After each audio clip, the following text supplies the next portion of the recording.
Hello student, welcome to day and night study platform. My name is Divyanshu and I am going to teach you polity जो कि GS का एक most important portion है.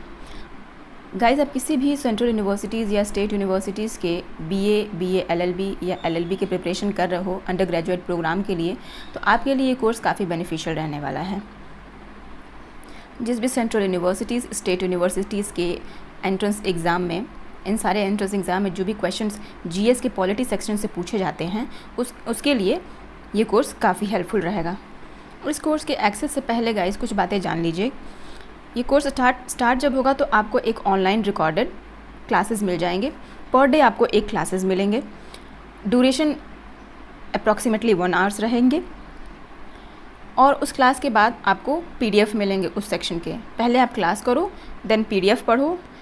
एक class over होने के बाद आपको उस सेक्शन से पिछले एंट्रेंस एग्जामिनेशन में, वेदर इट इज़ सेंट्रल और स्टेट यूनिवर्सिटीज़ के एग्जामिनेशन में जितने भी क्वेश्चंस पूछे गए हैं वो क्वेश्चंस आपको कराए जाएंगे. उसके PDFs आपको दिए जाएंगे. वो क्लास हम आपका खुद करवाएंगे, ठीक है. उन सारे क्लास में हम एक एक क्वेश्चंस को डिटेल में समझेंगे.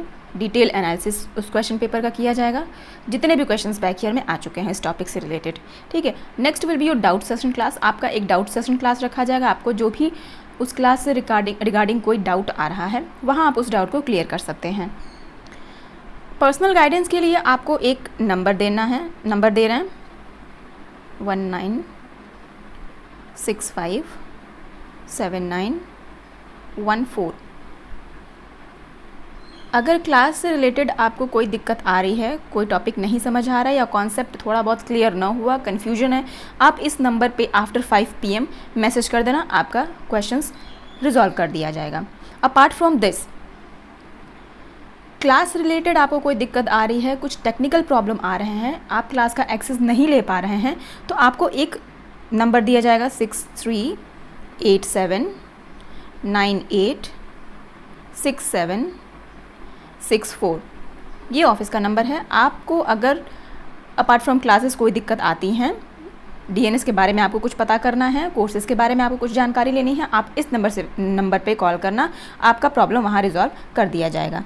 कोर्स के अलावा आपको कुछ भी जानना है, आपको इस नंबर पे फ़ोन करना है या मैसेज करना है. आपका प्रॉब्लम सॉल्व किया जाएगा. क्लासेस रिलेटेड जितने इशू हैं वो अभी इसके पहले जो नंबर दिए उससे आप वहाँ मैसेज करके आफ्टर 5 PM रिजॉल्व कर सकते हो. अच्छा, अब बात करें अगर सिलेबस की, तो DNS की एक यूट्यूब चैनल है. उस ऑफिशियल यूट्यूब चैनल पे आप जाइए. आपका सारा सिलेबस का, सारे कोर्सेज़ के सिलेबस का डिटेल एनालिसिस वहाँ पे किया गया है. काफ़ी बढ़िया ढंग से किया गया है. आप जाइए वहाँ, पहले सिलेबस को समझिए, उसके बाद यहाँ आके क्लासेस करनी शुरू करिए. ये जो टॉपिक आज आप पढ़ रहे हैं पॉलिटी, उसका भी डिटेल एनालिसिस वहाँ यूट्यूब चैनल पे किया गया है. आप जाइए, वो वीडियो देखिए, उसके बाद क्लासेस करते हैं. सबसे पहला टॉपिक आज जो हम पढ़ेंगे, कॉन्स्टिट्यूशनल डेवलपमेंट ऑफ इंडिया, हमारा सबसे पहला टॉपिक है पॉलिटी के सिलेबस का. आइए गाइज शुरू करते हैं आज की class. Constitutional development of India, Bharat का संवैधानिक विकास, इसके बारे में आज हम डिटेल में बात करते हैं. तो गाइस, कॉन्स्टिट्यूशन के डेवलपमेंट को समझने से पहले हमें उसके हिस्टोरिकल बैकग्राउंड के बारे में जानना है. उसका इतिहास, उसके पीछे का इतिहास क्या रहा है. तो उस इतिहास के पीरियड को 2 टाइम पीरियड में बांटा गया है, 2 समय काल में बांटा गया है. पहला है कंपनी रूल और दूसरा है क्राउन रूल. कंपनी रूल जो है 1773 से लेके 1858 तक है, और क्राउन रूल जो है वो 1858 से लेके 1947 तक है. तो इस लेक्चर को हम 2 पार्ट में डिवाइड किए हैं. हिस्टोरिकल बैकग्राउंड को समझने के लिए, कॉन्स्टिट्यूशन के डेवलपमेंट पे पहुंचने से पहले हमें उसके इतिहास में, उसके वहाँ तक पहुँचने के लिए इतिहास में क्या क्या घटनाएं घटी उसके बारे में हम समझेंगे. उन घटनाओं को 2 डिवीज़न में डिवाइड किया गया है. पहला कंपनी रूल, दूसरा क्राउन रूल. तो इस लेक्चर को भी हमने उस हिसाब से बांट के डिज़ाइन किया हुआ है. तो चलिए सबसे पहला पढ़ते हैं कंपनी रूल के बारे में. तो गाइस, जो ब्रिटिशर्स थे वो सबसे पहले इंडिया में आए 1600 में एज अ ट्रेडर बन के, ठीक है. ईस्ट इंडिया कंपनी के नाम से वो ट्रेडर बन के पहले भारत में आए, और उनको एक राइट मिला था क्वीन एलिजाबेथ I से, एक चार्टर मिला था कि आप इंडिया जाइए और ट्रेड करिएगा, ठीक है. क्वीन एलिजाबेथ वन कौन थी? वो ब्रिटेन की महारानी थी। उनके पास ये राइट था, उनके पास ये पावर था कि वो सबको चार्टर एक ऑथेंटिकेशन देती थी कि आप जाइए प्रॉपर किसी पर्टिकुलर देश में, जैसे उन्होंने भारत के लिए दिया था कि ईस्ट इंडिया कंपनी को एक वो फरमान दी थी, चार्टर दी थी कि जाओ भाई आप जाओ भारत में ट्रेड करो। और वो चार्टर लेके वो ब्रिटिशर्स जो हैं भारत में आए 1600 में ट्रेड करने के लिए, ठीक है, व्यापार करने के लिए। उस समय मुग़ल काल का शासन था भारत में, ठीक। तो उस समय अंग्रेज आएंगे, मुग़ल शासकों से ट्रेड का राइट मांगेंगे कि हमें ट्रेड करना है, हमें ये राइट दे दीजिए। तो मुग़ल एम्परर कैसे कैसे वो कॉन्स्टिट्यूशन के नज़दीक बढ़ रहे हैं, कैसे कैसे कॉन्स्टिट्यूशन बन रहा है, हम उस तरफ बढ़ रहे हैं, ठीक है। तो ये दीवानी राइट परमिशन लेते लेते 1765 में जाके उनको ये दीवानी राइट मिली। किसके द्वारा दिया गया ये राइट? उस टाइम मुग़ल के जो एम्परर थे, मगर मुग़ल शासक जो थे वो शाह आलम थे, ठीक है। और उन्होंने ये दीवानी राइट उन ब्रिटिशर्स को दी थी ट्रेड करने के लिए। अब प्रश्न यहाँ पे ये बनता है कि शाह आलम ने ये दीवानी राइट उन अंग्रेज़ों को दी क्यों? तो 1760 उन्हें ये दीवानी राइट 1765 में मिली। एक साल पहले चलते हैं, 1764 में क्या हुआ था? बैटल ऑफ बक्सर हुआ था। किसके किसके बीच में हुआ था? मुग़ल एम्परर शाह आलम के बीच में और ब्रिटिशर्स के बीच में। तो उस टाइम क्या हुआ था कि जो मुग़ल एम्परर थे वो ब्रिटिशर्स से हार गए थे। तो जो ट्रीटी हुई थी उस ट्रीटी के नेगोशिएशन में शाह आलम को दीवानी राइट उन ब्रिटिशर्स को देनी पड़ी थी। गाइज़, ये अभी हम आपको शॉर्ट नोट्स बता रहे हैं, ठीक है। बैटल ऑफ बक्सर आप हिस्ट्री में डिटेल में पढ़ेंगे, ठीक है। अभी आपको सिर्फ यहाँ उतना ही जानना है। और ये दीवानी दिया कहाँ पे गया था? बंगाल, बिहार और उड़ीसा। उस टाइम बंगाल, बिहार, उड़ीसा बहुत ही काफ़ी लार्ज एरिया था, उस जगह को उनको दीवानी राइट दी गई थी। अब ये दीवानी राइट होता क्या है? एक मिनट देखो। Diwani is the right over revenue and civil justice. Britishers को कोई और राइट चाहिए भी नहीं था, उन्हें रेवेन्यू का ही राइट चाहिए था, ठीक है। और उस एरिया का बंगाल, बिहार, उड़ीसा उस टाइम का बहुत ही अच्छा खासा टैक्स कलेक्शन में एक बहुत अच्छा एरिया माना जाता था। तो ब्रिटिशर्स को और किसी से मतलब था भी नहीं, उन्हें पैसे से मतलब था, क्योंकि उस एरिया में बहुत अच्छी फार्मिंग होती थी, खेती वेती होती थी। तो उससे जो टैक्स कलेक्ट होते थे वहाँ से काफ़ी अच्छे अमाउंट में पैसे कलेक्ट होते थे। तो उनको वहाँ की राइट दी गई ब्रिटिशर्स के कहने पे, अंग्रेज़ों को मिल गई। मुग़ल शाह ने वो मुग़ल बादशाह जो थे वो उन्होंने उनको वो राइट दे दिया था। यहाँ से स्टार्ट हुआ Britishers as a territorial power. अब एक टेरिटरी में एक ऑथेंटिक पावर वो लगाना शुरू कर दिया भारत में। पावर का मुख्य वो मतलब अगर समझे तो ये होता है कि आपको कहीं किसी पर्टिकुलर एरिया पे टैक्स लगाने का चांस मिल गया, मतलब टैक्स लगाने का पावर मिल गया। अब आप अपने हिसाब से उस एरिया पे टैक्स लगा के वहाँ से पैसे इकट्ठा कर सकते हो। तो ब्रिटिशर्स को बहुत अच्छी चीज़ हाथ लग गई थी, एक तरीके से आप कह सकते हैं। अभी देखो 1858 में क्या हुआ? सिपाही म्यूटिनी आप समझ सकते हो, सिपाही विद्रोह चालू हो गया, ठीक है। तो वहाँ से जो ब्रिटिश क्राउन जो है, जो नेक्स्ट में आएगा 1858 के बाद से, उनकी ब्रिटिश क्राउन की जो है वो जो है अपने ऊपर अथॉरिटी ले लेगा, जो पहले ईस्ट इंडिया कंपनी पे हुआ करती थी 1858 के पहले, ठीक है। वहाँ से वो पावर अपने हाथ में ले लेगा। ये पावर किसकी थी? गवर्नमेंट ऑफ इंडिया की पावर थी, जो वो अपने हाथ में ले लेगा, वहाँ से रूल करना चालू करेगा। और ये तब तक चलेगा, कब तक? जब तक कि भारत को आज़ादी नहीं मिल जाएगी। 15 अगस्त 1947 तक ये उनका ब्रिटिश क्राउन का रूल और रेगुलेशन चलेगा, ठीक है। तो यहाँ तक बात समझ में आई कि कैसे कैसे ब्रिटिशर्स आए और कैसे कैसे उन्होंने पावर की अथॉरिटी जो है, गवर्नमेंट ऑफ इंडिया की जो अथॉरिटी है, वो अपने सर लेना चालू करा। तो 15 अगस्त 1947 को हमारा देश आज़ाद हुआ। अब जब देश आज़ाद हुआ तो हमें एक अपने संविधान की ज़रूरत पड़ी, ठीक है। और संविधान बनाने के लिए कॉन्स्टिट्यूएंट असेंबली बनाई गई 1946 में, ठीक है। और फाइनली 2 साल 11 महीने 18 दिन के बाद वो ऐतिहासिक दिन 26 जनवरी 1950 को क्या हुआ? हमारा कॉन्स्टिट्यूशन फोर्स में आया। तो यहाँ से हमारे संविधान की असली विकास धारा जो है वो शुरू होगी। अब देखिए गाइस, जब हमारा कॉन्स्टिट्यूशन बना तो उसके पीछे बहुत सारी ऐसी लीगल फ्रेमवर्क्स, हमारे कॉन्स्टिट्यूशन बनाने से पहले लीगल फ्रेमवर्क्स को शेप दिया गया, तभी को एक शेप दिया है, ठीक है, लीगल फ्रेमवर्क को। अब जैसे संविधान हमारा बना इतना लंबा टाइम पीरियड लिया, तो वो ऐसे ही नहीं बन गया ना, उसके पीछे बहुत सारी चीज़ें ऐसी हुई, बहुत सारी चीज़ें ऐसी जोड़ी गई जिसे हमें बैकग्राउंड में, जिसे हमें समझना बहुत ज़रूरी है, ठीक है। तो गाइस शुरू करते हैं हम अपने सबसे पहले पार्ट को, जो कंपनी रूल। अभी बताया ना कि हिस्टोरिकल बैकग्राउंड को 2 पार्ट में डिवाइड किया गया था, कंपनी रूल और क्राउन रूल। तो जो कंपनी रूल था 1773 से 1858 होगा ये, ठीक है, 4 नहीं है, ठीक है, 58 है, 1858।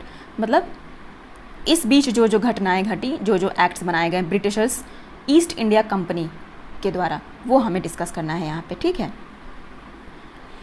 तो सबसे पहले हम बात करेंगे रेगुलेटिंग एक्ट ऑफ 1773 के बारे में। क्या इसके फीचर्स हैं, क्या इंपॉर्टेंस है, इसके बारे में बात करेंगे। सबसे पहला एक्ट था उनके द्वारा ये। तो इसका इंपॉर्टेंस ये था कि ये ब्रिटिश सरकार द्वारा सबसे पहला लाया गया, सबसे पहला जो था ब्रिटिश ईस्ट इंडिया कंपनी जो यहाँ पे मनमानी कर रही थी उसको कंट्रोल में लाने के लिए उनके द्वारा सबसे पहला एक्ट बनाया गया, रेगुलेटिंग एक्ट ऑफ 1773। अब ये पावर या फिर उन पर रोक लगाने की ज़रूरत क्यों पड़ी ईस्ट इंडिया कंपनी पे? देखो, क्वीन एलिजाबेथ ने, जो वहाँ की जो महारानी थी, ब्रिटेन की महारानी ने, उन्हें ये चार्टर दिया था कि आप जाइए वहाँ पे ट्रेड करिए, व्यापार करिए।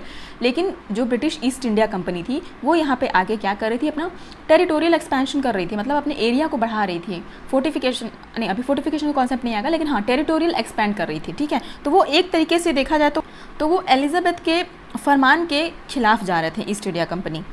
क्यों? क्योंकि वो टेरिटरी और पॉलिटिकल दोनों पावर जो है भारत में बढ़ाने की कोशिश कर रहे थे। ब्रिटिश के लिए, जो ब्रिटेन के लिए भारत जो था ना, बहुत अच्छी जगह थी, भारत में उन्हें बहुत अच्छा पैसा मिलता था, ठीक है। तो वो ब्रिटेन की महारानी जो थी इस बात पे उन पे रोक लगाना चाहती थी कि आपको बस ट्रेड करने के लिए भेजा गया है तो सिर्फ उतना ही करो, एक्सपेंशन के बारे में नहीं सोचो। देखो गाइस, यहाँ पे ईस्ट इंडिया कंपनी कर क्या रही थी, वो नियम भी बना रही थी खुद ही और इम्प्लीमेंट भी खुद ही कर रही थी।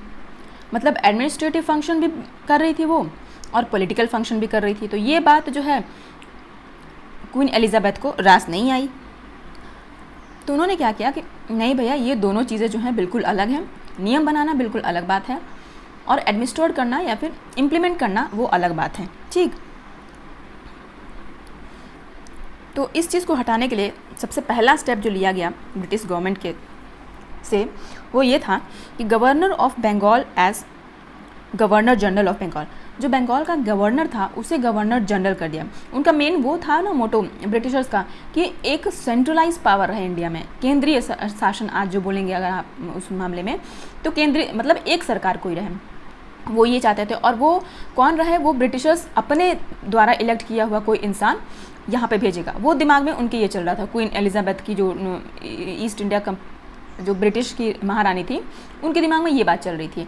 तो उन्होंने क्या किया कि गवर्नर ऑफ बंगाल को चेंज करके उन्होंने कर दिया गवर्नर जनरल ऑफ बंगाल, और creation of executive council of 4 member, और एक एग्जीक्यूटिव काउंसिल का मेंबर बनाया गया जिसमें से 4 लोग थे। और वो चारों लोग क्या करेंगे, उस गवर्नर जनरल जो थे बंगाल के उनको असिस्ट करेंगे, उनको काम में मदद करेंगे।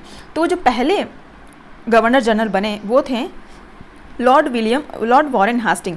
ये क्वेश्चन इंपॉर्टेंट है, ऐसे ही क्वेश्चन आपके एग्जाम में आते हैं कि सबसे पहला गवर्नर जनरल कौन था। गवर्नर जनरल ऑफ बंगाल सबसे पहला जो ब्रिटिश इंडियन ने बनाया था, ब्रिटिश कंपनी ने, वो कौन था, तो वो थे लॉर्ड वॉरेन हास्टिंग। ये क्वेश्चंस इंपॉर्टेंट हो जाते हैं, इसे रिमाइंड कर लेना। अब ये बनाने का रिजल्ट क्या आया, देखो मैं जो इंपॉर्टेंट रहा है उसको अंडरलाइन कर दे रहे हैं, आपसे क्वेश्चन जहाँ से आ सकते हैं, ठीक है। अब ये जो गवर्नर जनरल बनाने का कॉन्सेप्ट आया, उसका इंपॉर्टेंस क्या हुआ कि governor of Bombay and Madras presidency subordinate to the governor general of Bengal. देखो, गवर्नर ऑफ बॉम्बे और मद्रास जो थे वो अलग अलग पहले थे, ये नियम आने से पहले उनकी प्रेसिडेंसी अलग थी, मद्रास की प्रेसिडेंसी अलग थी, बॉम्बे की प्रेसिडेंसी अलग थी, बंगाल की प्रेसिडेंसी अलग थी, और ये तीनों आपस में इंडिपेंडेंट डिसीजन लेते थे, मतलब स्वतंत्र फैसला लेते थे, उनको एक दूसरे पर डिपेंड नहीं रहना पड़ता था। लेकिन गवर्नर जनरल ऑफ बंगाल बनने के बाद क्या होता था कि अब ये दोनों जो गवर्नर्स हैं वो इनको रिपोर्ट करेंगे, किसको, गवर्नर जनरल ऑफ बंगाल। मतलब गवर्नर जनरल ऑफ बंगाल की जो पावर है वो बढ़ा दी गई और इनके अधीन जो है governor of Bombay and Madras presidency आ गई।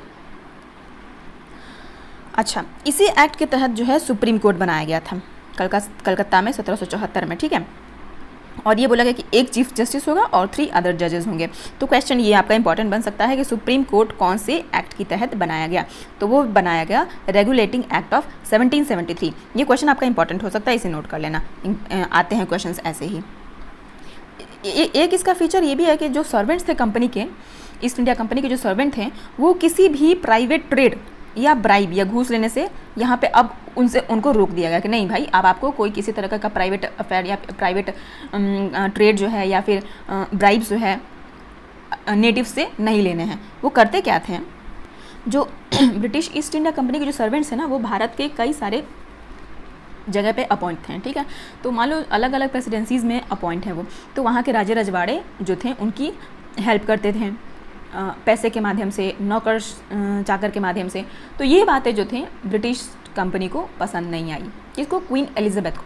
अच्छा, ये चीज़ आपको यहाँ पे कन्फ्यूजन हो रहा था कि मैं ब्रिटिश, क्वीन एलिजाबेथ भी तो ब्रिटिश की हैं, तो उनको क्यों नहीं? क्वीन एलिजाबेथ की जो थी वो ब्रिटिश कंपनी और ये ब्रिटिश ईस्ट इंडिया कंपनी उनको रिप्रेजेंट करने के लिए, ये बिल्कुल अलग चीज़ है। वो उनसे चार्टर लेके, इस कंपनी का नाम था, जो कंपनी आई थी ब्रिटिश ईस्ट इंडिया कंपनी से, ब्रिटिश से, उस कंपनी की नाम थी ब्रिटिश ईस्ट इंडिया कंपनी, जो एलिजाबेथ के कहने पे चार्टर, एलिजाबेथ का साइन किया हुआ चार्टर लेके आई थी ट्रेड करने, ठीक है। तो यहाँ पे ये बातें जो हैं क्वीन एलिजाबेथ को नहीं सही लगी। अब जो दूसरी बात जो कही गई वो क्या की गई कि जो ब्रिटिश गवर्नमेंट का जो पावर था ना, उसको कोर्ट ऑफ डायरेक्टर पे बढ़ाया गया। ये क्या होता है कोर्ट ऑफ डायरेक्टर? क्या मतलब, उनको ये बोला कि आप जो रेवेन्यू है, सिविल और मिलिट्री अफेयर है जो भारत में, उसका रिपोर्ट जो है वो ब्रिटिश गवर्नमेंट को सबमिट करोगे। कोर्ट ऑफ डायरेक्टर को आप कह सकते हैं कि it was the governing body of British government.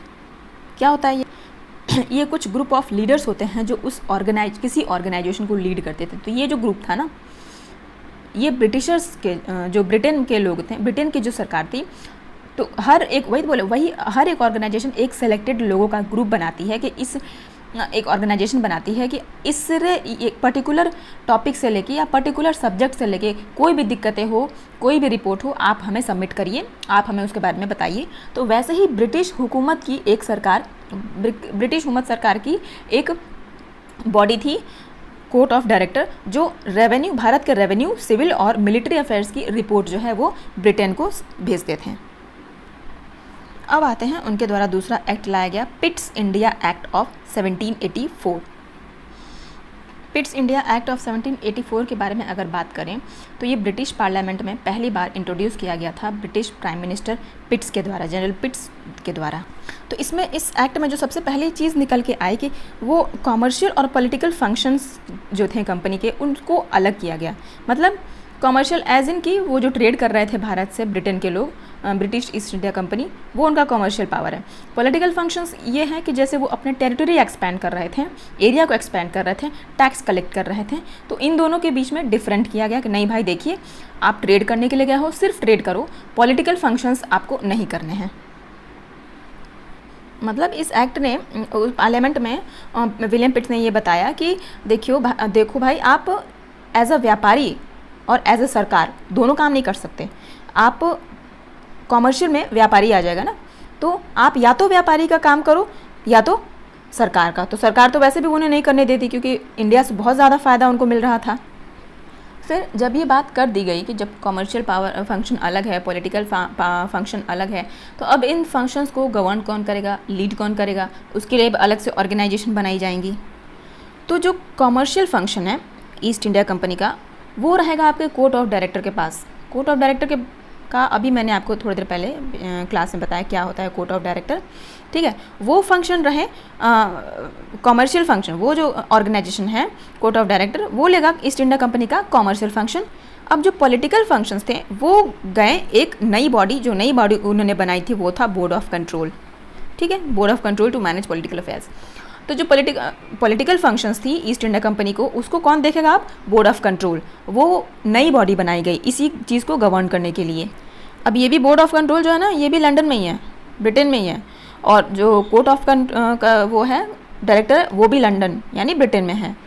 अब इन दोनों में एक फाइन लाइन डिफरेंस ये है कि कोर्ट ऑफ डायरेक्टर और बोर्ड ऑफ कंट्रोल में क्या डिफरेंस है कि जो कोर्ट ऑफ डायरेक्टर है, जो कमर्शियल उसको हेल्ड कर रहा है, वो किसे इंट्रोड्यूस करेगा जाके?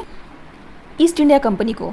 और जो बोर्ड ऑफ कंट्रोल है वो रिप्रेजेंट कर रहा है central power of Britain. Britain का जो केंद्रीय शासन है उसको रिप्रेजेंट कर रहा है बोर्ड ऑफ कंट्रोल। क्यों? क्योंकि वो पॉलिटिकल अफेयर्स को मैनेज कर रहा है। किसी भी कंट्री का पॉलिटिकल अफेयर मतलब उसके सारे टैक्स के राइट आपके पास हैं, ठीक है। यानी सारे जो इम्पॉर्टेंट फंक्शंस थे सरकार चलाने की वो चली गई बोर्ड ऑफ कंट्रोल। और बोर्ड ऑफ कंट्रोल किसके अधीन आता है? Crown rule, central power of Britain के अंदर।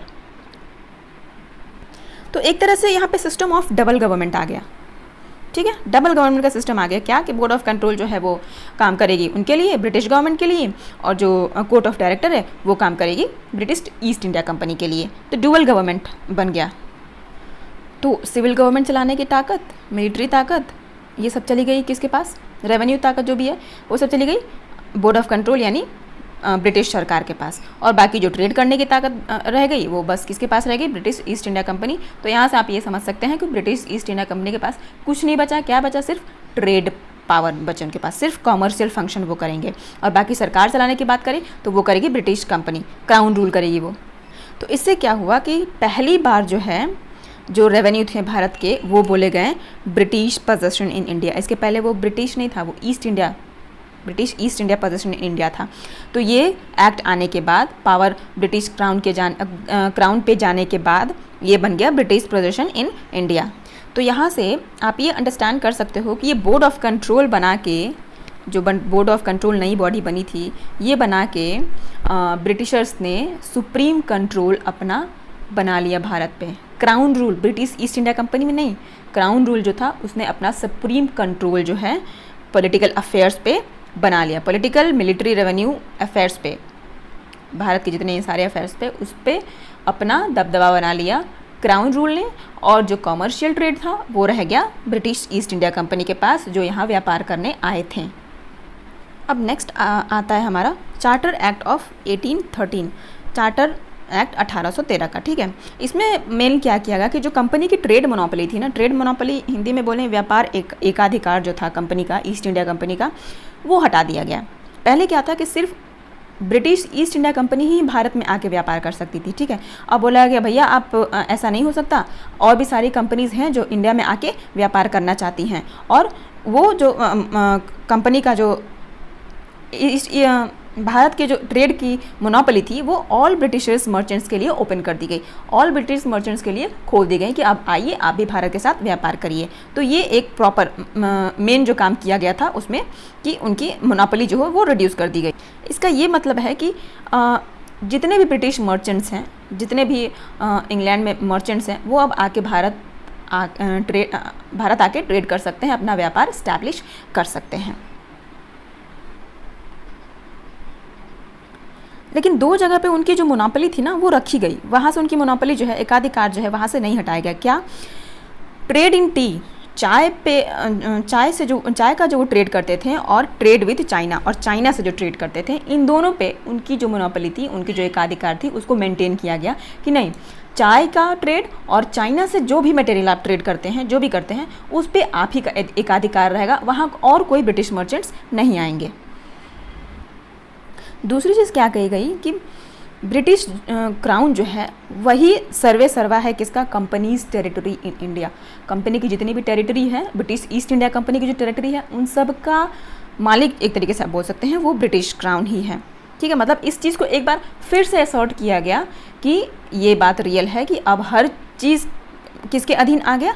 ब्रिटिश क्राउन के अधीन आ गया। मतलब जो ब्रिटिश ईस्ट इंडिया कंपनी है ना, अब वो उसका कोई अथॉरिटी नहीं है, उनसे अपर बॉडी जो है, उनको भी गवर्न करने वाले जो हैं वो हैं ब्रिटिश क्राउन। एक और चीज़ इसमें ये किया गया कि वेस्टर्न एजुकेशन और क्रिश्चियन मिशनरीज जो थे वो लोगों को बोला गया कि भैया आप भारत आइए, अपने धर्म का, अपने शिक्षा का यहाँ पे प्रचार करिए, यहाँ के लोगों में प्रचार करिए। मतलब वो ब्रिटिश कौन से वेस्टर्न लोग कौन थे? वही ब्रिटिशर्स थे। उन्होंने बोला कि अब हमारे यहाँ से लोग जाएंगे, अपने धर्म का, अपने शिक्षा का प्रचार भारत में करेंगे। तो वो ब्रिटिश लोग आए, अब बहुत हद तक उन्होंने क्रिश्चियनिटी फैलाने की कोशिश की भारत में। कहा जाता है कि 1858 की जो क्रांति थी उसमें ये भी एक कारण बना उस क्रांति को डेवलप करने का कि वो ज़बरदस्ती का थॉट इम्पोज करते थे कि क्रिश्चियनिटी में कन्वर्ट हो जाओ। हिंदू को, जो भारतीय लोग थे उनको बोलते थे क्रिश्चियनिटी में कन्वर्ट हो जाओ, ठीक है। तो उसका एक मेन रीज़न ये भी बताया जाता है। एक चीज़ इसमें और की गई कि जो लोकल गवर्नमेंट्स थे ना जितने भी भारत में उस टाइम, उन पे क्या किया गया कि एक तरीके से अथॉरिटी उन्हें दे दी गया कि आप अपने एरिया में आपको जितना टैक्स जिस पे लगाना है लगाओ, और कोई अगर टैक्स ना पे करे तो पनिशमेंट वो भी आप ही डिसाइड करो। बस ब्रिटिशर्स का ये था कि बस हमारे यहाँ पैसा पहुँचता रहे, आप कहाँ से लेके आते हो उन्हें कोई मतलब नहीं, मारो काटो जो करना है वो करो, बस उनका पैसा उनको समय पे मिल जाना चाहिए। तो ये था हमारा चार्टर्ड एक्ट ऑफ 1813, ठीक है।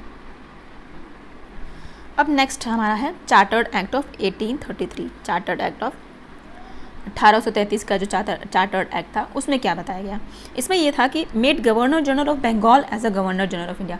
अब जो बंगाल का गवर्नर जनरल था उसको पूरे भारत का गवर्नर जनरल बना दिया गया और उनके पास all civil and military power, जितने भी सिविल और मिलिट्री पावर थे वो उनको दे दिया गया। और पहले जो गवर्नर जनरल इंडिया के बने वो थे लॉर्ड विलियम बेंटिक। इंपॉर्टेंट है, इससे याद कर लेना, क्वेश्चन आएगा आपका कि पहले गवर्नर जनरल ऑफ इंडिया कौन थे, लॉर्ड विलियम बेंटिक। अब जो है सारे जगहों के सारे प्रेसिडेंसीज के जो नियम बनाने के पावर आ गई वो कहाँ पे आ गई, गवर्नर जनरल ऑफ इंडिया। मतलब जो भी अब थोड़ा सा पावर बंगाल और मद्रास के गवर्नर्स के पास बचा था अब वो भी उनसे छीन लिया गया।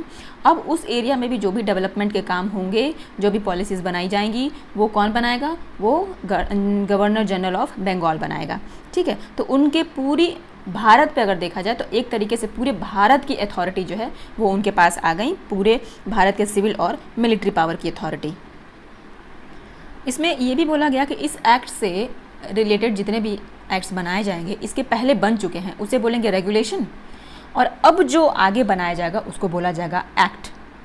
तो एक एक्ट की अथॉरिटी मिल गई इस एक्ट से, ठीक है।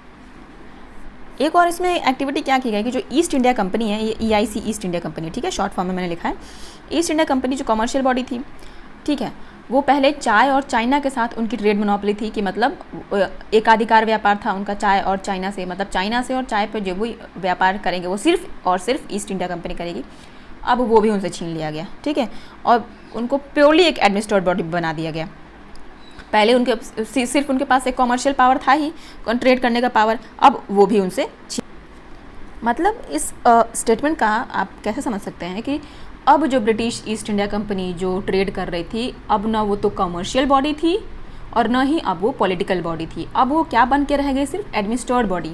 एडमिनिस्ट्रेटिव बॉडी कैसे कि अब जो भी लॉ बनाएगी ब्रिटिश कंपनी, क्राउन रूल, वो उनको बस इम्प्लीमेंट करेगी। और ब्रिटिश क्राउन रूल जो लॉ बनाएगी वो कौन देखेगा, वो कौन बनाएगा, जो गवर्नर जनरल ऑफ बंगाल हैं, गवर्नर जनरल ऑफ इंडिया हैं लॉर्ड विलियम बेंटिक, ठीक है, वो उनके रिप्रेजेंटेटिव हैं, वो भारत में लॉ बनाएंगे।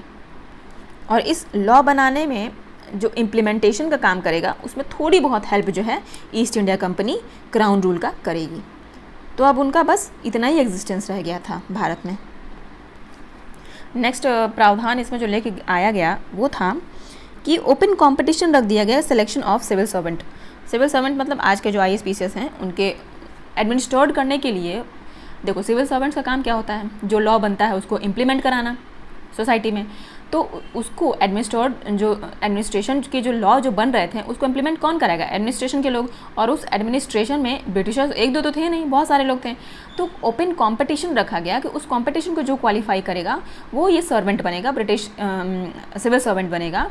और उसमें ये बोला गया कि इंडियंस को आप रोकोगे नहीं वो एग्ज़ाम देने से। जो एग्ज़ाम था, कॉम्पिटिशन था, पहले ये क्या होता था ना, पहले Indians were debarred from this, मतलब इंडियंस को अलाउ नहीं था सिविल सर्विसेज का एग्ज़ाम देना। लेकिन इस प्रोविज़न के पूरी तरीके से खिलाफ हो गए कोर्ट ऑफ डायरेक्टर्स जो थे, वो बोले कि नहीं भैया ये तो हम नहीं होने देंगे। कोर्ट ऑफ डायरेक्टर्स कौन थे, जो कमर्शियल सिस्टम हेल्ड कर रहा था ब्रिटिश ईस्ट इंडिया कंपनी का, तो वो कम्प्लीटली इस एक्ट में नहीं आ पाया। उन्होंने उसके खिलाफ आवाज़ क्यों उठाई, क्योंकि कमर्शियल फंक्शंस तो उनसे पहले ही हटा लिए गए, उनसे हटा ले, अब वो सिर्फ एक एडमिनिस्ट्रेटिव बॉडी बन के रह गए। अब उनका ये कहना था कि हम सिर्फ एडमिनिस्ट्रेट करने के लिए यहाँ पे रह गए हैं, सिर्फ इम्प्लीमेंट करने के लिए आपके बनाए हुए लॉ को रह गए हैं, उसमें भी अगर आप इंडियंस को लेके आओगे तो फिर हमारा क्या होगा। तो इस चीज़ को कम्प्लीटली वहाँ पे बैन कर दिया गया, या फिर आप ऐसा कहेंगे कि वो कोर्ट ऑफ डायरेक्टर्स होते हैं उसे नहीं लाने दिए। देखिए ये पॉइंट इसी में समझाया गया है, ठीक है, इसे ध्यान से पढ़ लेना इस पॉइंट को। नेक्स्ट पॉइंट क्या कह रहा है कि governor of Bombay and Madras के जो लेजिस्लेटिव पावर्स थे वो उनसे पूरी तरीके से छीन लिए गए। ये तो अभी हम थोड़ी देर पहले ही आपको बताएं इसके बारे में ना, ये पॉइंट्स बस पढ़ लेना आप लोग। अब जो गवर्नर जनरल ऑफ इंडिया थे उनके पास ये सारी एक्सक्लूसिव लेजिस्लेटिव पावर जो थी दे दी गई थी, एंटायर पूरे भारत की पावर उनके पास दे दी गई। ये भी पॉइंट समझाया मैंने। Law made under previous act was called regulation. ये एक्ट से पहले जितने लॉ बनाए गए हैं उसको हम रेगुलेशन कहेंगे, और इस एक्ट के बाद जितने लॉ बनाए जाएंगे उसको हम एक्ट बोलेंगे। ठीक है, यहाँ तक तो आपने पढ़ लिया। अब नेक्स्ट चार्टर पे आते हैं। नेक्स्ट हमारा आता है चार्टर्ड एक्ट ऑफ 1853। इसमें क्या हुआ कि ये जो चार्टर एक्ट था कंपनी रूल के अधीन ब्रिटिश पार्लियामेंट के द्वारा पास किया गया सबसे लास्ट चार्टर था, सबसे आखिरी चार्टर था। इसके बाद जो अब एक्ट पास किए जाएंगे वो क्राउन रूल के तहत पास किए जाएंगे। ठीक है, तो इसमें क्या हुआ कि लेजिस्लेटिव एंड एग्जीक्यूटिव फंक्शन जो थे गवर्नर जनरल काउंसिल के, वो क्या किया, उसको सेपरेट कर दिया गया पहली टाइम, फर्स्ट टाइम ये ऐसा हुआ।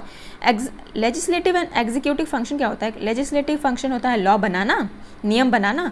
एग्जीक्यूटिव फंक्शन होता है उसे इम्प्लीमेंट करना, उस नियम को सोसाइटी तक लेके आना। तो ठीक है, इस दोनों पावर को, गवर्नर जनरल के इस दोनों पावर को अलग अलग किया गया और एक 6 मेंबर की नई कमेटी बनाई गई जिसे लेजिस्लेटिव काउंसलर बोलते हैं, ताकि ये उनकी उसमें मदद करें।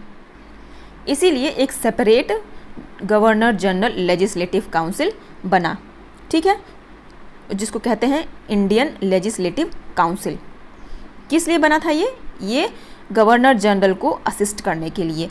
उनके पावर को अलग अलग किया गया था, लेजिस्लेटिव एग्जीक्यूटिव फंक्शन। तो जो नई बॉडी बन के आई उसको बोलते हैं इंडियन लेजिस्लेटिव काउंसिल। ध्यान से देखना, ये बहुत इंपॉर्टेंट है। ठीक है, 1853 का जो चार्टर एक्ट है उसमें ये मोस्ट इम्पॉर्टेंट सेक्शन है। इसको आप कह सकते हो कि एक मिनी पार्लियामेंट था, छोटा पार्लियामेंट। जिस तरीके से ब्रिटेन जो है, ब्रिटेन की पार्लियामेंट ब्रिटेन में काम करती थी, यहाँ की पार्लियामेंट यहाँ पे वैसा काम करेगी। अब नेक्स्ट क्या बोल रहा है?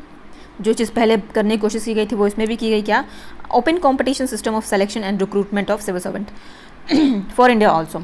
अब कंपटीशन फिर से लेके आने की कोशिश की गई सिविल सर्वेंट को बनाने के लिए। सिविल सर्वेंट क्यों बनाए जा रहे थे?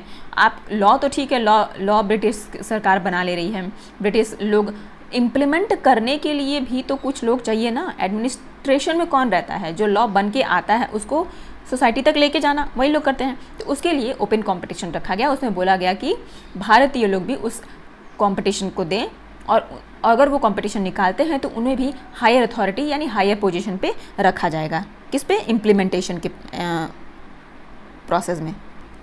और इस चीज़ को इम्प्लीमेंट करने के लिए कमेटी बनाई गई, मैकॉले कमेटी। ठीक है, 1854 में, इसे असिस्ट करने के लिए। नेक्स्ट काम इसमें क्या किया गया कि जो कंपनी रूल थी, कंपनी रूल से कॉमर्शियल फंक्शंस छीन लिए गए थे, उनके पास सिर्फ एडमिनिस्ट्रेटिव फंक्शन थे। तो जो कंपनी रूल थी उनको अलाउ किया गया कि नहीं भैया, आपका जो फंक्शन है एडमिनिस्ट्रेटिव फंक्शन वो कुछ दिनों के लिए, कुछ टाइमलाइन के लिए आगे बढ़ा दिया जाता है। मतलब कंपनी के रूल को एक्सटेंड किया गया, लेकिन जब भी ब्रिटिश गवर्नमेंट चाहेगा कंपनी इंडियन टेरिटरी की पूरी अथॉरिटी अपने हाथ में ले सकता है। गाइस, पहले हुआ क्या था ना कि 1813 में ये कंपनी रूल जो है 20 साल के लिए एक्सटेंड किया गया। 20 साल बाद यानी 1833 में इसको फिर से 20 साल के लिए एक्सटेंड किया गया कि नहीं, आप 20 साल तक रह के और ट्रेड कर सकते हो। 1853 में क्या किया गया? इसको एक्सटेंड ही नहीं किया गया। इसको बोला गया कि हम जब चाहें आप भारत की पूरी बागडोर अपने हाथ में ले सकते हैं और आप कुछ नहीं कर सकते। अब इसमें क्या किया गया? जो इंडिया की सेंट्रल लेजिस्लेटिव काउंसिल थी उसमें पहली बार ये बोला गया कि उसमें इंडिया के लोकल रिप्रेजेंटेटिव जो हैं वो भी आ सकते हैं। अभी देखो, जो ये इंडियन लेजिस्लेटिव काउंसिल है इसके मेंबर्स आएंगे कहाँ से? वो आएंगे लंदन से।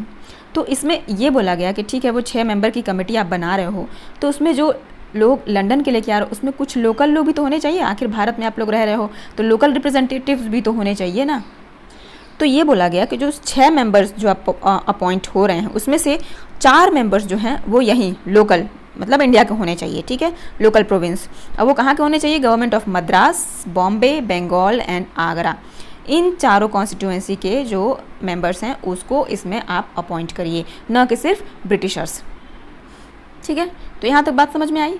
तो ये जितने एक्ट्स अब तक आप लोगों ने पढ़ा वो अब तक था कि जो कंपनी रूल के तहत जितने एक्ट्स आए थे, पास किए गए हैं भारत में, ये सारे एक्ट जो थे वो कंपनी रूल के तहत थे। अब आपको आगे पढ़ना है किसके, क्राउन रूल के बारे में। तो कंपनी रूल के अधीन जितने सारे रेगुलेशन पास किए गए वो आपने अभी देखा। अब हम जानेंगे जो एक्ट पास किया गया क्राउन रूल के अधीन।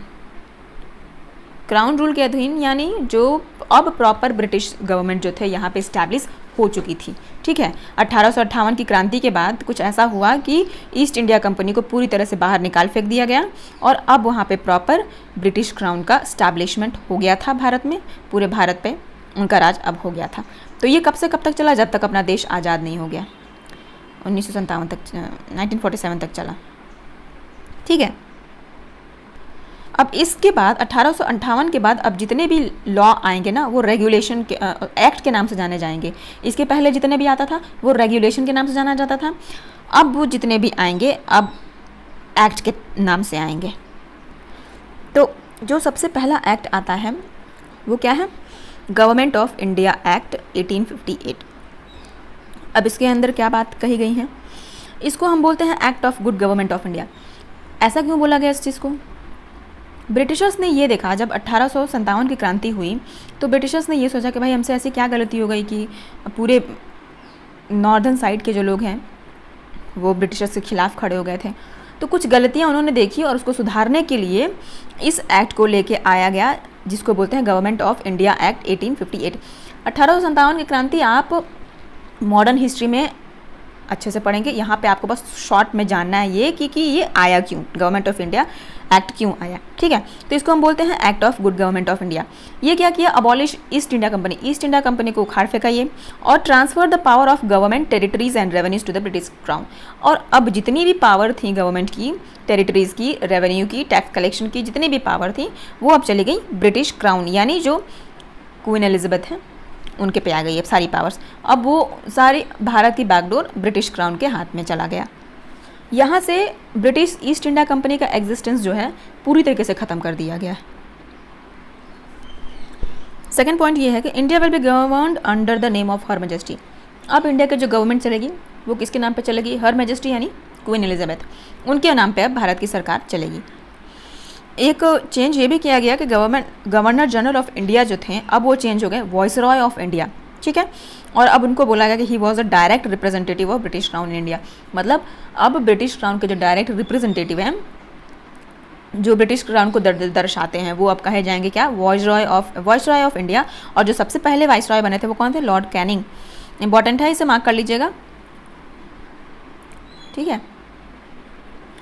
अब यहाँ से क्या होगा कि ये जो एक्ट आया गवर्नमेंट ऑफ इंडिया एक्ट 1858, इसमें क्या होगा कि अब अबॉलिश ये बोर्ड ऑफ कंट्रोल और कोर्ट ऑफ डायरेक्टर, ये जो दोनों ऑफिसेस थी जो कमर्शियल एडमिनिस्ट्रेटिव फंक्शंस देखती थी, अब वो क्या गया, उसको हटा दिया गया, उसे ख़त्म कर दिया गया। मतलब डबल गवर्नमेंट जो है वो ख़त्म कर दिया गया और एक न्यू ऑफिस, एक नया ऑफिस बनाया गया जिसको हम बोलते हैं secretary of state for India.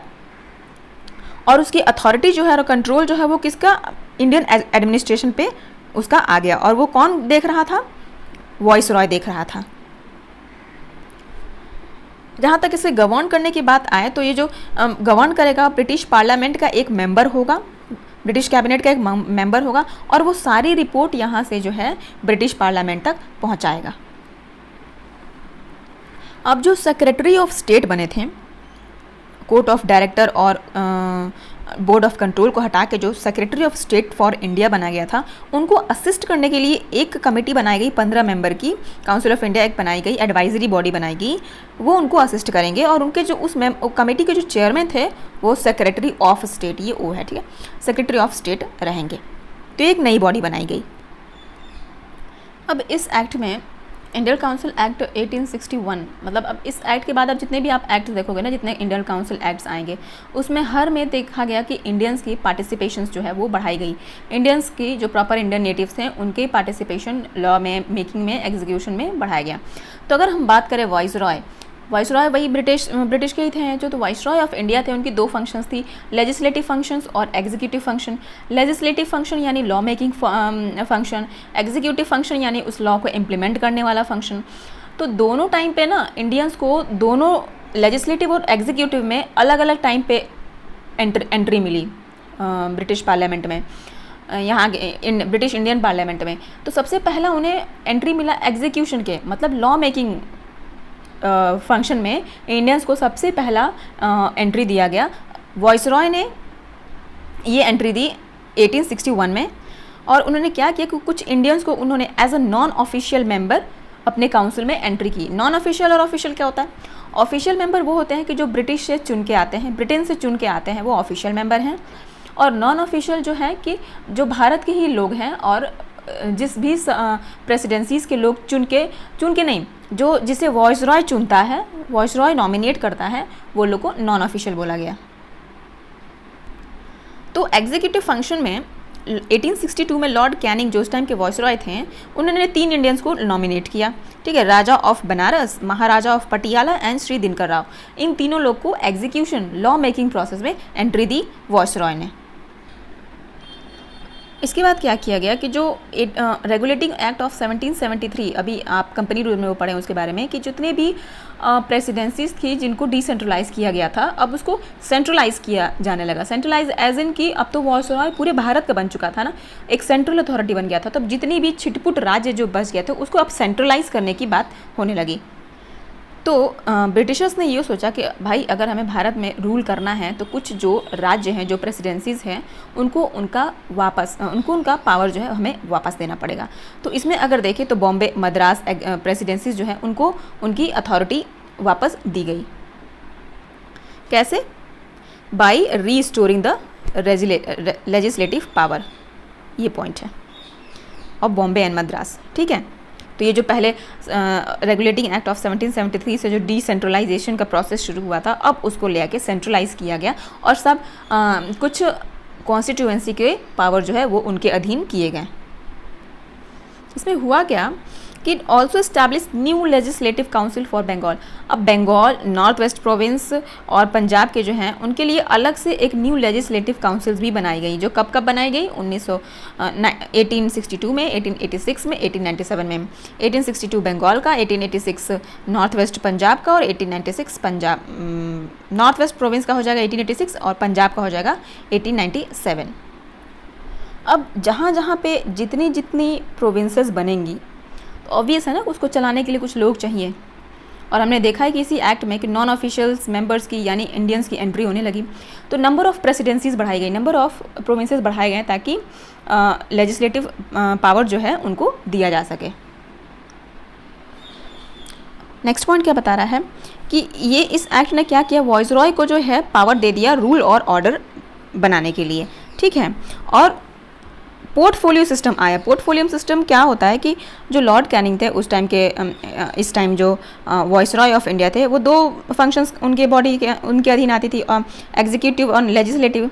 तो एग्जीक्यूटिव फंक्शंस में क्या होता था ना कि जैसे आप आज का मान लीजिए जो कैबिनेट मिनिस्टर्स बनते हैं, होम मिनिस्टर, टेक्सटाइल मिनिस्टर, वो मतलब हर अपने अपने जगह पे अपने अपने पावर का यूज़ करके डिसीज़न ले सकते हैं। अब होम मिनिस्ट्रीज़ के अंदर जितनी भी रूल्स या रेगुलेशन या आपके बोले पॉलिसी बनेगी, वो अमित शाह जी उसका क्रेडिट लेंगे या फिर उनके अधीन वो काम किया जाएगा। वैसे ही जितने भी पावर्स थे उस टाइम एग्जीक्यूटिव फंक्शंस के अंदर उसको रखे गए, उसी को कहते हैं पोर्टफोलियो। सबको सेपरेट पावर दिया। देखिए उसको लाइन में यहाँ पे अच्छे समझाया, under this member of viceroy's council was made in charge of 1 और more department of the government. मतलब एक से ज़्यादा भी डिपार्टमेंट एक गवर्नमेंट को संभालने के लिए दिया गया। समझ आ गया स्टार्टर एक्ट का? चलो गाइज, अब बात करते हैं इंडियन काउंसिल एक्ट ऑफ 1892 के बारे में, ठीक है। अब इसमें क्या किया गया, पहले भी नॉन ऑफिशियल मेंबर्स को अपॉइंट अप किया जाने लगा था, अब जो है उनकी तादाद और बढ़ा दी गई। Non official member as in जो इंडियन नेटिव के हैं, जिनको वॉइसरॉय चुन के भेजता है। ऑफिशियल मेंबर कौन है? जो जिनको ब्रिटिश क्राउन जो है वो चुन के अपॉइंट करके वहाँ ब्रिटिश से भेजती है, ठीक है। तो increase the number of non official member, non official member की जो है वो तादाद जो है वो बढ़ा दी गई, सेंट्रल में और प्रोविंस दोनों में, प्रांतीय लेजिस्लेटिव में भी और सेंट्रल केंद्रीय लेजिस्लेटिव में भी बढ़ा दी गई। ये बात ध्यान रखना गाइस कि लेजिस्लेटिव फंक्शंस ही उनको दिए जा रहे थे, पावर मेकिंग फंक्शन ही उनको दिया जा रहा था। अभी एग्जीक्यूटिव फंक्शन जो है वहाँ पे एंट्री नहीं मिली थी इंडियंस को, ठीक है। अच्छा, अपॉइंट तो किया जा रहा था नॉन ऑफिशियल को, लेकिन अभी भी ऑफिशियल मेजॉरिटी जो है वो ज़्यादा थी। ऑफिशियल एज इन की ब्रिटिशर्स की जो मेजॉरिटी थी वो अभी भी थी। ऐसा नहीं कि नॉन ऑफिशियल है तो उनको बढ़ाते जाओ और ब्रिटिशर्स जो है उनकी संख्या कम होती जाए, ऐसा नहीं। दूसरा पॉइंट है, अब जो है इस लेजिस्लेटिव काउंसिल को बजट जो है उसको डिस्कस करने की शक्ति दे दी गई। अब उनको ये पावर दे दी गई कि अब आप जो है बजट डिस्कस कर सकते हो, बट ये जो बजट है सिर्फ सेंट्रल लेवल पे, प्रोविंशियल लेवल पे नहीं आया अभी। प्रोविंशियल लेवल पे आगे वाले एक्ट में आएगा। अभी ये जो बजट इंट्रोड्यूस करा जाएगा वो सिर्फ सेंट्रल लेवल में, और addressing question to the executive. अब जो अच्छा ठीक है, अभी भी बजट पेश किया जाता है तो क्वेश्चंस उठाए जाते हैं, तो वो क्वेश्चंस जो हैं उठाने रेज करने की भी पावर दी गई एग्जीक्यूटिव से। एग्जीक्यूटिव कौन होता है? जो पावर जो लॉ को इम्प्लीमेंट करता है। यहाँ तक समझ में आया? यहाँ पे गाइज एक नया टर्म इंट्रोड्यूस होगा, इनडायरेक्ट इलेक्शन। इनडायरेक्ट इलेक्शन का टर्म नहीं आएगा अभी इस एक्ट में, इलेक्शन का टर्म नहीं आएगा, नेक्स्ट वाले एक्ट में आपको देखने को मिलेगा इलेक्शन का। लेकिन इनडायरेक्ट इलेक्शन का जो है यहाँ पे वर्ड जो है एक तरीके से बोल सकते हैं इंट्रोडक्शन हो गया था, ठीक है। इसमें ये कहा जाएगा कि जो सेंट्रल लेजिस्लेटिव असेंबली है और जो प्रोविंशियल लेजिस्लेटिव असेंबली है उसमें कि कुछ नॉन ऑफिशियल मेंबर्स को है जो है वो इलेक्ट किया जाए। डायरेक्ट इलेक्शन नहीं होगा जैसे आज होता है वैसा इलेक्शन नहीं होगा, तो इनडायरेक्टली इलेक्ट करके वो लोग आए। Non official as in Indians, जो इंडियंस हैं उन्हें नॉन ऑफिशियल बोला गया था। तो इस इनडायरेक्ट इलेक्शन जो था उसको हम नॉमिनेशन बोल सकते हैं। उसमें किया क्या गया कि जो नॉन ऑफिशियल मेंबर्स थे उनको कैसे नॉमिनेट किया गया, पहला एक सेंट्रल लेजिस्लेटिव काउंसिल पे और दूसरा प्रोविंशियल लेजिस्लेटिव काउंसिल में। कैसे किया गया कि जो सेंट्रल लेजिस्लेटिव था उसमें क्या था कि वॉइसरॉय जो थे वो कुछ लोगों को नॉमिनेट करेंगे, नॉन ऑफिशियल लोगों को नॉमिनेट करेंगे ऑन द रिकमेंडेशन। उन्हें रिकमेंड कौन करेगा? प्रोविंशियल लेजिस्लेटिव काउंसिल और बंगाल चैम्बर ऑफ कॉमर्स के द्वारा जो मेंबर नॉमिनेट किए जाएंगे, जो मेंबर बताए जाएंगे, वॉइसरॉय जो है उनको नॉमिनेट करेगा as a non official in the legislative assembly. दूसरा क्या था? प्रोविंशियल लेजिस्लेटिव काउंसिल में क्या होगा कि जो ये जो अपॉइंटमेंट करेगा वो गवर्नर करेगा ऑन द रिकमेंडेशन ऑफ। कौन उसे रिकमेंड करेगा? कुछ लोगों का नाम बताएगा। कौन? डिस्ट्रिक्ट बोर्ड से कुछ नाम बताए जाएंगे, कुछ म्यूनिसिपैलिटीज़ में जो लोग हैं वो कुछ नाम बताएंगे, यूनिवर्सिटीज़ में हैं वो कुछ अपना उन्हें जो जिनको उनके तरफ से जो रिप्रेजेंटेटिव जाना चाहता है उनके नाम वो बताएंगे। ऐसी ट्रेड एसोसिएशंस, जमींदार्स, चैम्बर्स, इन सब के कलेक्टिव रिप्रेजेंटेटिव को गवर्नर जो है अपॉइंट करके या नॉमिनेट करके प्रोविंशियल लेजिस्लेटिव में डालेगा, और बंगाल चैम्बर ऑफ कॉमर्स और प्रोविंशियल लेजिस्लेटिव काउंसिल के रिकमेंडेशन पे वॉइसरॉय जो है सेंट्रल लेजिस्लेटिव काउंसिल में कुछ लोगों को, नॉन ऑफिशियल लोगों को नॉमिनेट करेगा। तो यहाँ तक पूरी बात समझ में आ गई कि इलेक्शन कैसे हो रहा है नॉन ऑफिशियल मेंबर का। इलेक्शन नहीं बोलेंगे उसे, इलेक्शन का टर्म आया आपके दूसरे एक्ट में। क्वेश्चन आ सकता है आपको ये कंफ्यूज करने के लिए कि ये इलेक्शन का टर्म इस एक्ट में इंट्रोड्यूस हो गया था, लेकिन नहीं, ठीक है। यहाँ पे नॉन इनडायरेक्ट इलेक्शन का टर्म इंट्रोड्यूस हुआ है। वैसे इसका क्वेश्चन नहीं बनेगा, इनडायरेक्ट नहीं बनेगा कि इनडायरेक्ट इलेक्शन, यहाँ नॉमिनेशन बोल सकते हैं कि नॉमिनेशन होना शुरू हो गया था। अब आगे की बात करते हैं इंडियन काउंसिल एक्ट ऑफ 1909। 1909 में क्या हुआ था? अब इस एक्ट को क्या बोलते हैं? मॉर्लेमेंटरी रिफॉर्म। मॉर्लेमेंटरी रिफॉर्म क्यों बोलते हैं कि जब ये एक्ट लाया गया तो उस टाइम जो secretary of state for India थे उनका नाम था मॉर्ले, और जो वॉइसरॉय थे उस टाइम के उनका नाम था मिंटो। तो इन दोनों के नाम को मिला के इसका नाम पड़ा मॉर्लेमेंटरी रिफॉर्म। अब इसमें क्या हुआ? लेजिस्लेटिव काउंसिल ऑफ सेंटर और प्रोविंस दोनों के साइज़ बढ़ाए गए। सेंटर के तो इतने बढ़ा गए कि पहले सीट जो 16 होती थी अब उसको 60 कर दिया गया था, ठीक है। लेकिन प्रोविंशियल लेजिस्लेटिव का कोई ऐसा फिक्स नंबर नहीं रखा गया था, क्योंकि प्रोविंशियल हिंदी की मतलब क्या कि वो अलग अलग कॉन्स्टिट्यूएंसी में अलग अलग पॉपुलेशन है, अलग अलग लोग हैं, तो वहाँ कितनी सीट बढ़ेंगी वो तो पॉपुलेशन के हिसाब से बढ़ती हैं। जैसे यूपी का देख लो, गोवा का देख लो, कितना डिफरेंस है सीट में। तो इसकी वजह से उसका जो है प्रोविंशियल जो है उसका सीट नॉन यूनिफॉर्म रखा गया, क्योंकि पॉपुलेशन के हिसाब से देख के वहाँ की सीटें कैसी बढ़ती हैं। यही इसी एक्ट में असली गेम शुरू होगा ब्रिटिशर्स का। यहीं से जो होता है ना कि भारत में फूट डालना वो लोगों ने शुरू किया, कम्युनल रिप्रेजेंटेटिव को इंट्रोड्यूस करके। खैर उसके बारे में हम आगे बात करते हैं, आइए पहले इसको समझते हैं। जो प्रोविंशियल लेजिस्लेटिव काउंसिल थी ना, वहाँ पे नॉन ऑफिशियल की जो संख्या उनकी ज़्यादा रखी गई, ठीक है। जो अलग अलग कॉन्स्टिट्यूएंसी थी बनी हुई थी, वहाँ पे इंडियंस लोग ज़्यादा थे, और जो सेंट्रल लेजिस्लेटिव थी वहाँ पे अभी भी ऑफिशियल लोग ज़्यादा थे, इन द सेंस ब्रिटिशर्स के संख्या जो है वो ज़्यादा रखी गई थी। तो गाइज यहाँ पे ये किया गया ना कि फंक्शन ऑफ लेजिस्लेटिव काउंसिल जो था, लेजिस्लेटिव काउंसिल का जो फंक्शन था उसको बढ़ाया गया, और उसमें बोला गया कि जो बजट पेश किया जाएगा आपके काउंसिल में, अब वहाँ पे आप सप्लीमेंट्री क्वेश्चंस पूछ सकते हैं, ठीक है। तो यहाँ पे उनकी फंक्शंस को कुछ पावर दी गई। इसी एक्ट में पाएंगे, ये क्वेश्चन आपका इंपॉर्टेंट बन सकता है कि सत्येंद्र प्रसाद सिन्हा जो थे, इन्हें वो जो थे first Indian to join viceroy executive council and appointed as a law member. Law making member में सबसे पहले जो इंडियन गए लेजिस्लेटिव में, वो कौन थे? एग्जीक्यूटिव काउंसिल में वो थे सत्येंद्र प्रसाद सिन्हा। तो इसी एक्ट से आप ये पाएंगे कि अब नॉन ऑफिशियल्स की यानी इंडियंस की एंट्री एग्जीक्यूटिव काउंसिल में भी होने लगी थी। इसके पहले सिर्फ कहाँ होती थी? लेजिस्लेटिव में यानी लॉ मेकिंग में। अब जो है एग्जीक्यूटिव में भी होने लगी। तो दोनों जगह अलग अलग टाइम पे एंट्री मिली है इंडियंस को। तो क्वेश्चन आपके ये बन सकते हैं। ठीक है, अब आते हैं मोस्ट इम्पॉर्टेंट, जहाँ से गेम चेंज शुरू हुआ, वो है introduction of communal representative. Communal representative मतलब क्या होता है? एक मिनट अभी बताते हैं। For Muslims by separate electorate. अब इनके कहने का ये मतलब है कि अगर मुस्लिम कोई वोटिंग में खड़ा है तो उसे वोट सिर्फ मुस्लिम करेगा, हिंदू नहीं करेगा। यहाँ से वो रिलीजन के बीच में फूट डालना अंग्रेज जो है चालू कर दिए थे। ठीक है, यहाँ पे उन्होंने कम्युनलिज्म को लीगलाइज कर दिया था, लीगलाइज कर दिया। और लॉर्ड मिंटो जो थे, उन्हें फादर ऑफ कम्युनल इलेक्टोरेट, ये इंपॉर्टेंट हो सकता है आपको कि फादर ऑफ कम्युनल इलेक्टोरेट कौन है? वो है लॉर्ड मिंटो।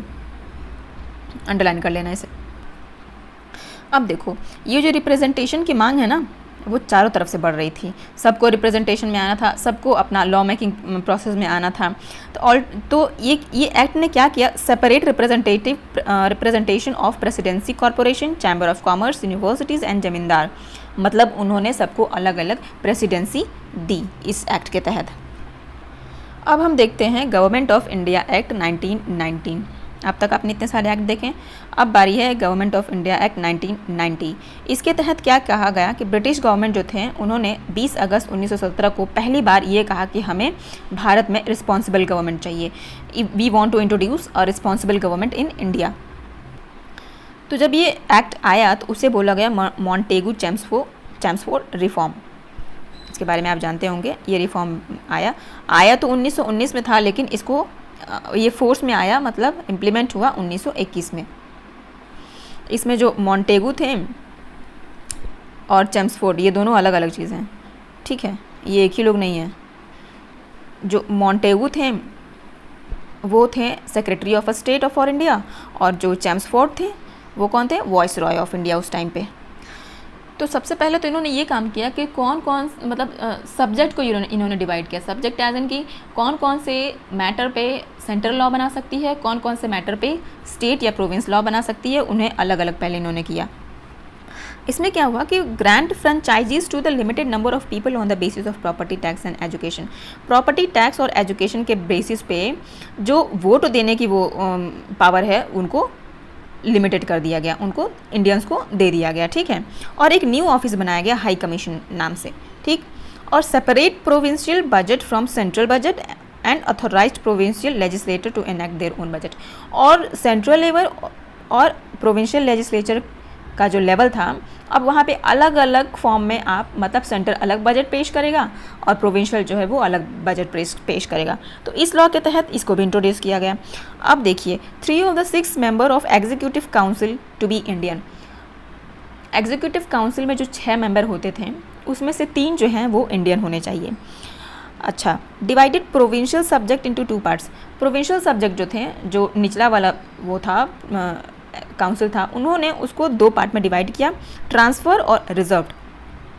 और इसे कहा गया डुअल गवर्नमेंट, और इसे या तो डायरकी। इसका क्या मतलब होता है? डबल रूल, 2 लोग रूल करने वाले। हालांकि ये सक्सेसफुल नहीं हुआ, लेकिन इंट्रोड्यूस इन्होंने किया था।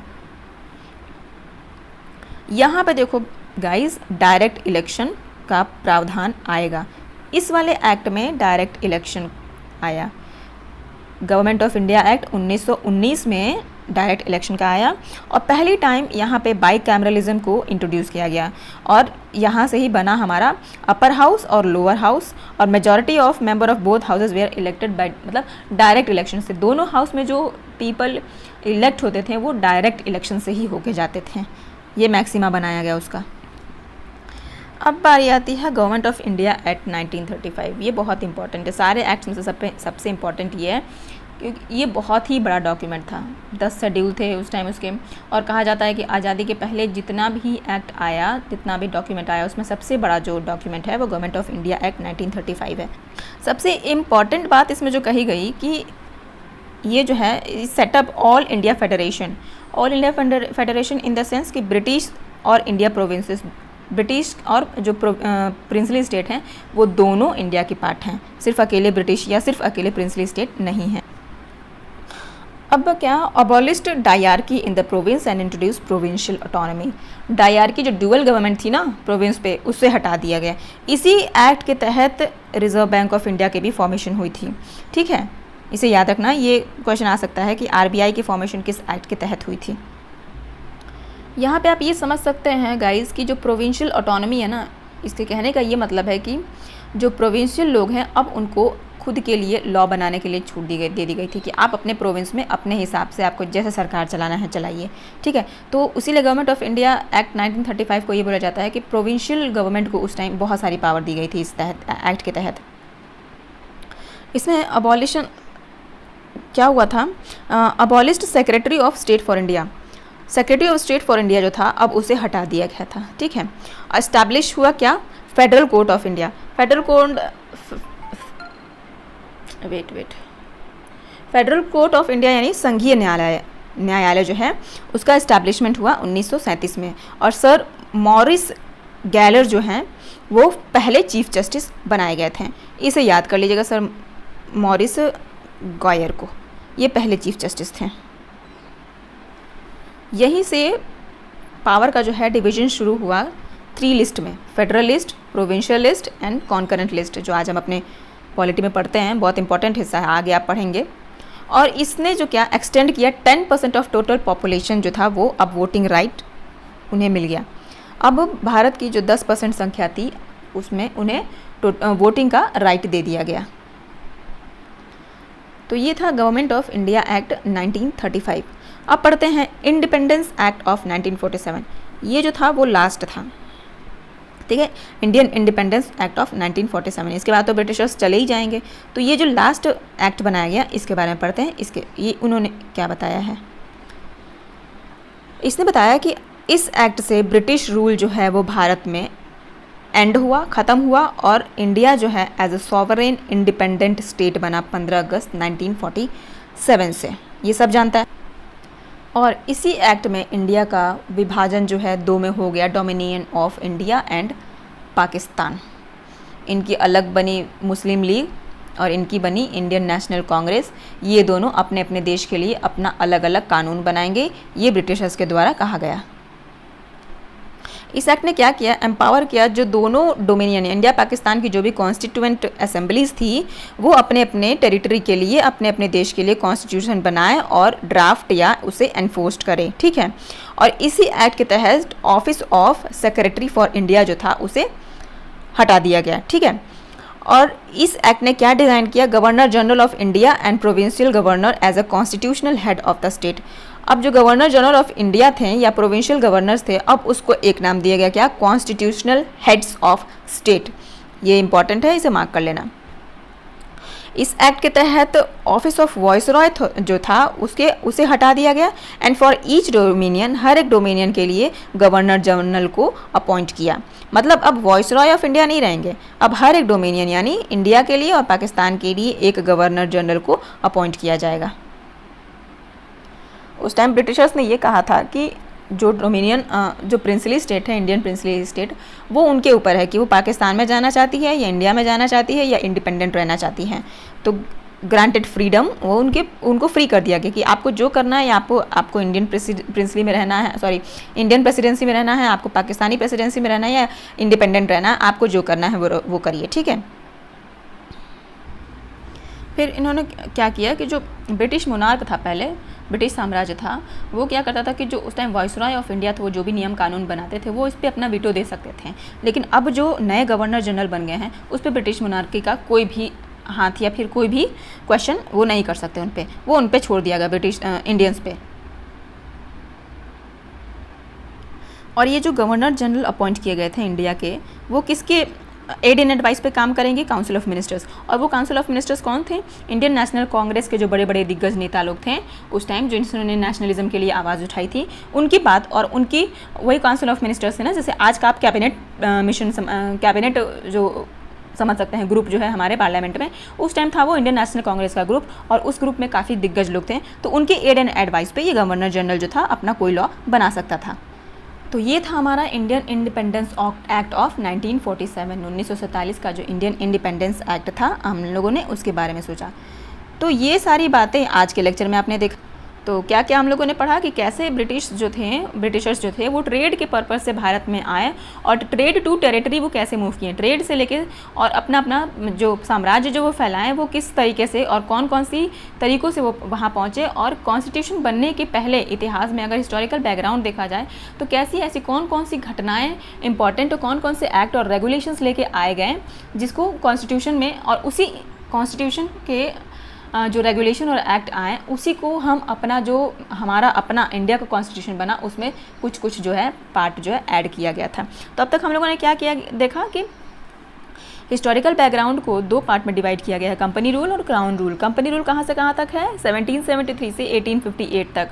उसमें जितने एक्ट पास किए गए हैं वो किसके अधीन पास किए गए? ब्रिटिश ईस्ट इंडिया कंपनी के अधीन, जिसमें हम लोगों ने देखा regulating act of 1773, Pitt's India act of 1784, charter act of 1813, charter act of 1833 और चार्टर एक्ट ऑफ 1853 के बारे में हम लोगों ने कंपनी रूल के अधीन पढ़ा। सेकंड हम लोगों ने क्या पढ़ा कि जब कंपनी रूल हटा दी गई, एबॉलिश कर दी गई, तो पूरा का पूरा पावर इंडिया का जो था वो चला गया ब्रिटिश क्राउन के, यानी क्वीन एलिजाबेथ के हाथ में। पूरी इंडिया की जो बागडोर थी अब उनके हाथ में चली गई।